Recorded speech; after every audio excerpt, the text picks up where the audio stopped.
That's exactly right. And in his statement, he says that he spoke to the president-elect about the briefing. Let me read it in full now. This evening, I had the opportunity to speak with President-elect Donald Trump to discuss recent media reports about our briefing last Friday. I expressed my profound dismay at the leaks that have been appearing in the press, and we both agreed that they are extremely corrosive and damaging to our national security. We also discussed the private security company document, which was widely circulated in recent months among the media, members of Congress, and congressional staff, even before the IC, that is the intelligence community, became aware of it.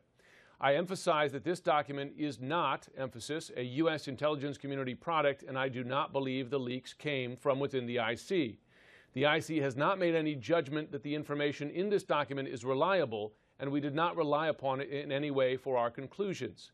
However, part of our obligation is to ensure that policymakers are provided with the fullest possible picture of any matters that might affect national security.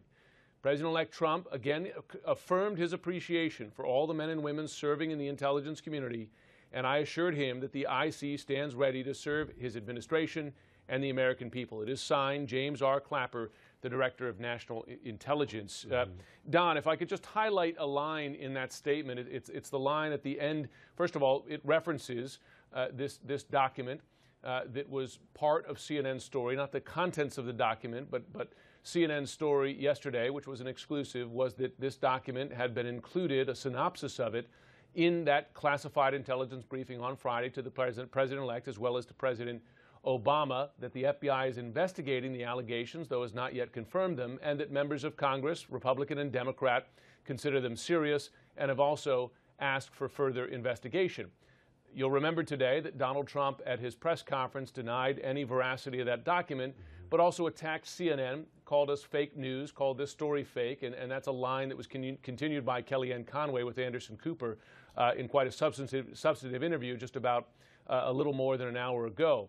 He emphasizes the document, which again, we did not detail the allegations inside it, but we did detail that a synopsis of those allegations was included in the briefing. He mentions that document, and then he goes on to say, let me repeat that sentence, part of our obligation is to ensure that policymakers are provided with the fullest possible picture of any matters that might affect national security. Trump and Sean Spicer, his spokesman, tried to conflate CNN's reporting with BuzzFeed's reporting. BuzzFeed published a 35-page unsubstantiated report. CNN did not. And tonight, Kellyanne Conway had this exchange with Anderson Cooper, which Kirsten's talking about.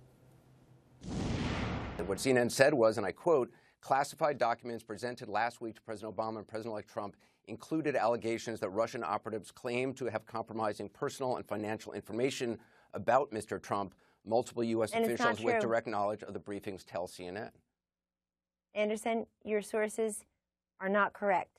And the fact is so that you're saying in that intelligence, you're saying in that intelligence briefing there was no information in any of the documents of that two-page summary. So two things on that. Number one, we don't discuss the classified information that is presented in intelligence briefings. Well, you just said it wasn't true. That's why they're closed door. Excuse me, but Anderson, if you want me to talk, I know CNN is feeling the heat today, but I was gracious enough to come on and discuss it. We feel what heat do we feel that you've got this raw information, this complete ridiculous fake news. So. In light of what you know tonight, what's your reading? Well, I mean, I think that not only did what she said wasn't true there, she also went an extra step and basically was telling Anderson Cooper that CNN was going to need to clean house, essentially, I guess, fire you and fire other reporters for doing bad reporting. So they have moved this into an area that I think is kind of unprecedented, actually telling media organizations that they need to fire people because they wrote stories that they didn't like that she knew was true. She knew it was true, and she sat there with Anderson Cooper, and she said it wasn't true, and we now have confirmation that it was true. Well, when you talk about fake news is putting something out there that you intentionally know not to be People true. literally sit down and they make things up. So if anyone is doing fake news, it is the other side who is saying that this is who are intentionally putting out falsehoods. Right, exactly. And for